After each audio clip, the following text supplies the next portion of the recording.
Friends, welcome to my YouTube channel exam 321। इस video के माध्यम से मैं आपको तत्वों के इलेक्ट्रॉन, प्रोटॉन और न्यूट्रॉनों की संख्या निकालना बताऊंगा। तो कैसे निकाले जाते हैं तत्वों में से इलेक्ट्रॉन, प्रोटॉन और न्यूट्रॉन और कहाँ ये उपस्थित होते हैं, इसकी जानकारी दूंगा। देखिए, आप समझिए, ये कोई तत्व है, कोई भी हो सकता है, सोडियम, पोटेशियम, रुबिडियम, कुछ भी तत्व है। तो यहाँ तो जो नीचे होता है उसे हम कहते हैं atomic mass, sorry atomic number. नीचे जो होता है एटॉमिक नंबर कहते हैं, इसे कहते हैं परमाणु क्रमांक, यानी कि संख्या दी होती है उस तत्व की जो नीचे लिखते हैं आप, ये होता है एटॉमिक नंबर। और ऊपर होता है एटॉमिक मास। एटॉमिक मास आप ये समझिए, इसे कहते हैं परमाणु भार। परमाणु भार या द्रव्यमान संख्या। द्रव्यमान संख्या। तो नीचे एटॉमिक नंबर होता है, ऊपर एटॉमिक मास दिया हुआ होता है, या ना भी हो, आपको ये लर्न करना है। अब जब आपको इलेक्ट्रॉन, प्रोटॉन ये भी पता होना चाहिए, जो तत्व होता है, जो उसके अंदर एटम होता है, परमाणु होता है, परमाणु में इनकी स्थिति पता होना चाहिए। देखिए, कोई भी परमाणु है, परमाणु, परमाणु के दो मौलिक कण होते हैं। परमाणु के जो मौलिक कण होते हैं, स्थायी और अस्थायी, दो तरह के होते हैं, स्थायी और अस्थायी। परमाणु के अंदर दो तरह के कण होते हैं, स्थायी और अस्थायी। जो स्थायी मौलिक कण होते हैं, ये तो जो तत्व के परमाणु के अंदर होते ही हैं, इलेक्ट्रॉन, प्रोटॉन और न्यूट्रॉन। ये तो होने, इसलिए इन्हें कहते हैं स्थायी। इलेक्ट्रॉन, प्रोटॉन, न्यूट्रॉन, प्रत्येक परमाणु के अंदर ये तीनों तो उपस्थित होते हैं। लेकिन जो अस्थायी होते हैं, जैसे meson, positron, neutrino, anti neutrino, ये हो भी सकते हैं, नहीं भी हो सकते हैं, इसलिए इन्हें कहते हैं अस्थायी। लेकिन हम बात कर रहे हैं परमाणु के अंदर इलेक्ट्रॉन, प्रोटॉन और न्यूट्रॉन की। तो सबसे पहले आप इनको समझिए, ये होते कहाँ हैं, ये होते कहाँ हैं। देखिए, ये कोई रदरफोर्ड ने जब अपना प्रयोग किया तो उसने बताया कि परमाणु के अंदर एक नाभिक भाग होता है, जो कि जिसका परमाणु का द्रव्यमान नाभिक में निहित होता है। तो जो नाभिक होता है एटम का, ये क्या है, नाभिक है, न्यूक्लियस है। नाभिक, नाभिक के अंदर जिसे न्यूक्लियस कहते हैं, प्रोटॉन और न्यूट्रॉन होता है। प्रोटॉन और जो न्यूट्रॉन होते हैं वो नाभिक के अंदर उपस्थित होते हैं, जबकि इलेक्ट्रॉन नाभिक के चारों ओर जो वृत्तीय कक्षाएं होती है, उनके चारों ओर चक्कर लगाते रहते हैं। ये इलेक्ट्रॉन,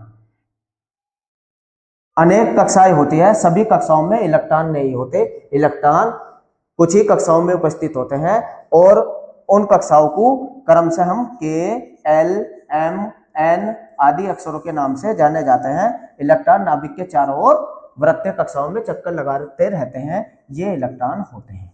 इस तरीके से नाभिक के, जो आपसे पूछे कि प्रोटॉन और न्यूट्रॉन कहाँ होते हैं, नाभिक के अंदर होते हैं, और इलेक्ट्रॉन कहाँ होते हैं, नाभिक के चारों ओर वृत्तीय कक्षाओं में चक्कर लगाते रहते हैं। अब ये हुआ, आइए अब इनके इलेक्ट्रॉन, प्रोटॉन और देखिए, एक बार ये भी समझिए आप, इलेक्ट्रॉन पे माइनस का आवेश होता है, प्रोटॉन पे प्लस का आवेश होता है, और न्यूट्रॉन पर कोई आवेश नहीं होता, न्यूट्रॉन उदासीन होता है। अगर आपसे क्वेश्चन पूछा जाए नाभिक पर कौन सा आवेश होता है, तो आप क्या कहेंगे, नाभिक के अंदर देखिए प्रोटॉन, न्यूट्रॉन है, प्रोटॉन और न्यूट्रॉन, प्रोटॉन पर क्या है, प्लस, और इस पर कोई आवेश नहीं, तो नाभिक कैसा होता है, धनावेश। नाभिक कैसा होता है, धनावेश।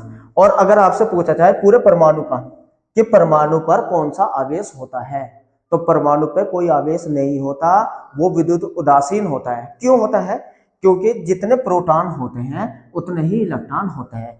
एक परमाणु के अंदर जितने प्रोटॉनों की संख्या होती है उतने ही इलेक्ट्रॉनों की संख्या होती है। मानिए 10 प्रोटॉन है और 10 ही इलेक्ट्रॉन रहेंगे, 10 प्रोटॉन प्लस के, 10 इलेक्ट्रॉन माइनस के, 10 में से 10 गया 0। इसलिए परमाणु की अगर बात करें, परमाणु पर कौन सा आवेश होता है, तो आप कह सकते हैं उदासीन। परमाणु पर कौन सा आवेश होता है, उदासीन, कोई आवेश नहीं होता। ठीक है, तो अब आइए मैं समझा देता हूं कि इसकी संख्या निकलती कैसे है।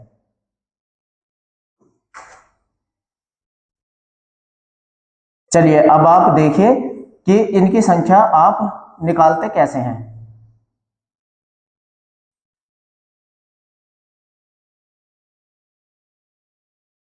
चलिए देख लेते हैं। अगर आपसे मैंने ही लिख दिया 92 यू 235, यूरेनियम है ये, इसका परमाणु क्रमांक 92 होता है ये, और 235। अगर आपसे पूछा जाए इलेक्ट्रॉन प्रोटॉन और न्यूट्रॉन की संख्या निकालिए, इलेक्ट्रॉन प्रोटॉन न्यूट्रॉन की संख्या निकालिए, आइए निकालनी बता देता हूं। सबसे पहले जब भी आप इलेक्ट्रॉन प्रोटॉन न्यूट्रॉन की संख्या निकालने जा रहे हैं तो आपको एटॉमिक नंबर और एटॉमिक मास दोनों पता हो, और वो दिए रहेगा आपको क्वेश्चन में। देखिए आप लिखे यहां परमाणु क्रमांक, परमाणु क्रमांक कितना है, देखिए 92 है, ये दिया 92, और फिर लिखे क्या दिया आपको, परमाणु भार कितना है ऊपर 235, ये दोनों दिए। जब आपको इलेक्ट्रॉनों की संख्या निकालनी हो, इलेक्ट्रॉनों की संख्या, इलेक्ट्रॉनों की संख्या हमेशा जो भी होती है वो एटॉमिक नंबर के बराबर होती है, यानी कि परमाणु क्रमांक के बराबर होती है। तो इलेक्ट्रॉनों की संख्या अगर निकालनी होती है तो परमाणु क्रमांक के बराबर होती है, और परमाणु क्रमांक कितना है, एटॉमिक नंबर कितना है इसका 92, तो इलेक्ट्रॉनों की संख्या आ जाएगी 92। इस तरीके से आप एटॉमिक नंबर अगर आपको पता है तो समझ लीजिए उतने ही उस परमाणु के अंदर इलेक्ट्रॉन है, ठीक है, बस माइनस में होते हैं, ठीक है ना, लेकिन दिखाना नहीं है, आपको पता है। नेक्स्ट, प्रोटॉनों की संख्या अगर निकालनी होती है, प्रोटॉनों की संख्या, अभी मैंने आपको बताया था थोड़ी देर पहले, प्रोटॉनों की संख्या भी परमाणु क्रमांक के ही बराबर होती है या इलेक्ट्रॉनों की संख्या के बराबर होती है। इलेक्ट्रॉनों की संख्या, या हम लिख सकते हैं परमाणु क्रमांक, परमाणु क्रमांक। तो देखिए, तो इलेक्ट्रॉनों की संख्या कितनी आई 92, तो 92 ही प्रोटॉन हो जाएंगे। इस तरीके से आप एटॉमिक नंबर जितना होता है उतने इलेक्ट्रॉन होते हैं, उतने ही प्रोटॉन होते हैं। अब बचा न्यूट्रॉनों की संख्या, न्यूट्रॉन कैसे निकालते हैं, आइए देख लेते हैं। न्यूट्रॉनों की संख्या, न्यूट्रॉनों की संख्या आपको निकालनी आए तो कैसे निकालते हैं, ये समझिए।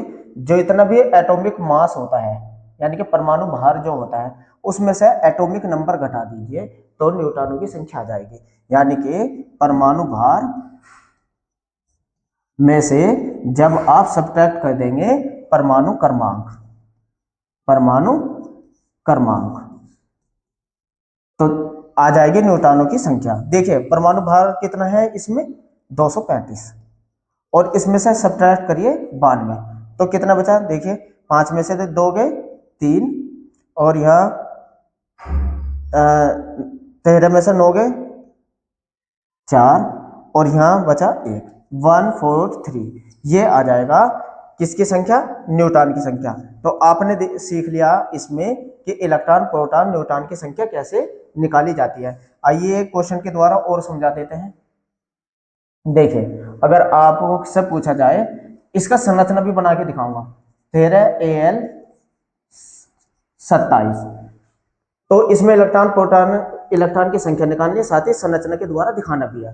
तो देखिए आपको अगर इलेक्ट्रॉनों की संख्या निकालनी हो, इलेक्ट्रॉनों की संख्या अभी मैंने बताया था एटॉमिक नंबर के बराबर होती है। एटॉमिक नंबर कितना है यहाँ 13, तो इलेक्ट्रॉन आ जाएंगे 13। प्रोटॉनों की संख्या कितनी, प्रोटॉनों की संख्या वो इलेक्ट्रॉनों की संख्या के बराबर होती है, तो प्रोटॉन आ जाएंगे 13। और अगर न्यूट्रॉन की संख्या निकालनी हो, न्यूट्रॉनों की संख्या, न्यूट्रॉनों की संख्या कितनी आ जाएगी, एटॉमिक मास में से एटॉमिक नंबर घटा दीजिए, यानी कि 27 में से 13 सब्ट्रैक्ट करिए तो कितना बचा 14। तो आइए अभी स्ट्रक्चर बना के दिखा देता हूं। मैंने अभी बताया था आपको ये नाभिक है, इसमें प्रोटॉन कितने होते हैं, प्रोटॉन है 13, देखिए, और न्यूट्रॉन कितना आए हैं 14। अब देखिए आप इलेक्ट्रॉनों की संख्या, पहली कक्षा होती है के में अधिकतम 2 इलेक्ट्रॉन रहते हैं। देखिए 13 को देखिए, जो के कक्षा होती है उसमें अधिकतम 2 इलेक्ट्रॉन रह सकते हैं। बोरबरी नियम पढ़ाऊंगा जब उसमें समझाऊंगा। एल एल कक्षा में रह सकते हैं 8, 8 से ज्यादा नहीं रह सकते। दूसरी कक्षा एल होती है। तीसरी कक्षा एम होती है, इसमें ज्यादा से ज्यादा 18 रहते हैं और एन कक्षा में ज्यादा से ज्यादा 32 रहते हैं,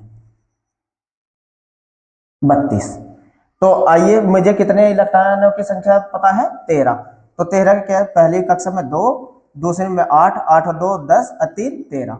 तो अब आप जब इलेक्ट्रॉनों की संख्या इसमें निकालने जा रहे हैं तो समझिए, ये कक्षा है, के में कितने इलेक्ट्रॉन है? 2, 1 और 1 2। ये के कक्षा में 2 इलेक्ट्रॉन। एल कक्षा, एल में कितने दिखाने हैं आपको? 8, 1 2 3 4 5 6 7 8। फिर कौन सी कक्षा बची? एम में 3 इलेक्ट्रॉन, ये हो जाएगी एम कक्षा। इसमें 3, 1 2 3। इस तरीके से आपने पूरा का पूरा इलेक्ट्रॉन, प्रोटॉन, न्यूट्रॉन की संख्या निकालनी सीखी और संरचना इस तरीके से उसकी बनेगी। थैंक्स जुड़े रहने के लिए।